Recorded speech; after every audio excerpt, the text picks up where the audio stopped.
Today I have the pleasure of speaking with Christopher Sneijders, and we're talking about the three brains. There's a science behind this, and he is currently writing a book about the heart and gut brain connection within the body. Why don't we know these things at school? Because I think this lead in terms of the information that you're sharing in your book is not only good for relationships, but it's really good for our communication. In my research, I became aware 100 years ago we almost disconnected science. We have psychology, psychiatry, that's only talking about the head. We have 80 specialities about the body, if you go to the medical science. And actually we were split up in parts. When you go to a physiotherapist, psychologist, or whatever, they only look at one part of you. Almost nobody looks at the holistic part anymore.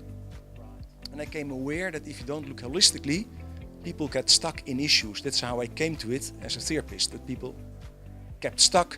And from there I started thinking, if people are stuck, say, in their head, or people are stuck in their heart, or people are stuck in their gut, how does it work? Then I came aware that actually they're actually brains, 100,000 brain cells, 500 million brain cells, like a cat brain, interconnected with nerve systems and other kind of communication systems. And I thought, how come nobody ever thought about this?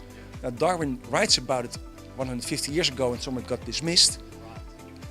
But when I exercised with people with it, on students, clients and whatever, I came aware it works. And from there I researched and came aware actually it's true. People are becoming more and more aware that there's more neuron connections and receptors in our gut brain, as you call it, than there is in our head. So how come people don't know that and understand that? And how do your insights in your book sort of point to this direction?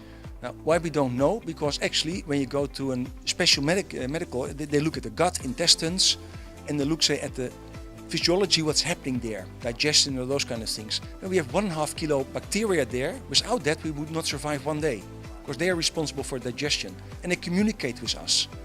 And they now make links as Alzheimer. When you have Alzheimer or Parkinson, do you know you have also gut issues? Lead to that potential. Yeah, and they have the same issues there as in your brain. So that it has connections now. Based on that the brain is here, this is actually the first brain and the brain that is in charge. So it's a survival instinct that kicks in from here and actually shuts down the overthinking. Absolutely, it shuts down.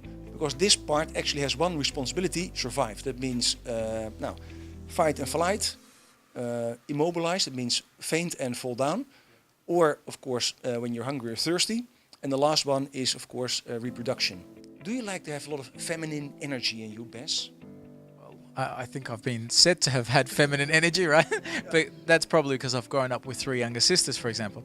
But I don't think most men would be comfortable to saying or admitting that they have a feminine energy. No, but just imagine that you would say to those guys, hey, would you like to have a little bit more heart energy? That makes a lot more sense for me. I could be a lot more heart. Yeah, a little bit more compassion, they would say yes. And just imagine the flip side. If you say to a woman, would you like to have a lot of manly, masculine energy? Now, most girls would say no. Frown. A frown, no, please not. But if you say, would you like to have a little bit more survival me instinct, to take care a little bit better of yourself? All the girls would say, yes, please. And so I also advocate, let's call that masculine, feminine, throw it away and call it gut, heart, brain energy. So we're also going to have much more gender equality on the workspace and in normal life. Probably less confusion too, because sometimes if women have been sold the idea of having more masculine energy, but they still want the man to be the man. Rescuer. But also that helps in that part. And when you look at schools, we're all put in stereotype roles. Girls should do this, boys should do that. If you're now in Europe, where I'm being born, or in Australia, or whatever. So, but the moment you say, we educate you on gut, heart, and brain level, you can become much more complete. How can people get in touch with you or connect with you, Chris? That's Peel Academy, Personal Excellence and Leadership Academy.